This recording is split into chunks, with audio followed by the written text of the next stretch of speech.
Asiphinde sinibingelele sinamukele ngaphansi kwe-YouTube channel uSiba Lukazulu. Kwisifundo sethu namhlanje sizobheka izaga nezincazelo.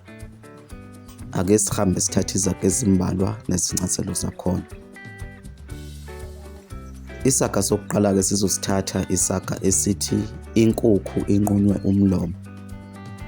Lesi simo sokukhuluma sisho ukuthula ubanjwa amazwi ungazi ukuthi uzothini.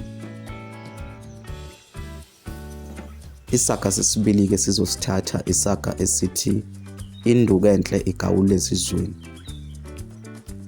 Lesi simo sokukhuluma sisho ukuthi intombi noma unkosikazi omuhle utholakala endaweni ekude. Lokhu kuchaza ukuthi uma ngabe uqonywa endaweni ekude, lowo muntu usuke ungazazi indlela zakhe nanezinto nje ayezenza ebusheni bakhe, usuke emuhle kuwe engenachashaza. Ingakho sithi induku enhle igawule ezizweni. Isaga sesithathu ke sizosibheka isaga esithi ibele lendlela alivuthwa. Lesi simo ke sokukhuluma sona singasho uma umuntu akheduze kwendlela lapho kudlula khona wonke umuntu ukuthi lowo muzi awuchumi, awubi nenqubekela phambili ngoba wonke umuntu odlulayo ukhalela kuwo. Abanye abanesandla esilulu uma bebona into ethize nje bayayithatha ngokungemvumo. Isaga sesine ke sizosibheka isaga esithi kaze iyozala nkomoni. Lesi simo ke sokukhuluma sisho ukuthi akwaziwe ukuthi umphumela uyothini.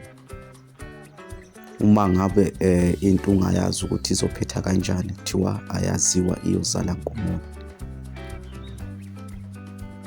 Isaga sokugcina ke sizosithatha isaga esithi kwamachance kwampunzi edlemini. Lesi simo ke sokukhuluma sisho ukuthi abantu basuke bezenzela nje bangasasabi nehlazo. Umbukiso wethu namhlanje sizobamba khona lapha. Asiphinde sikunxenxe ukuthi usubscribe ngaphansi kwe-YouTube channel, ushiye ukuphala wakho lapha kuma-comment, uphinde ulike nevideo yethu namhlanje kuze kube ngokuzayo. Siyavalelisa.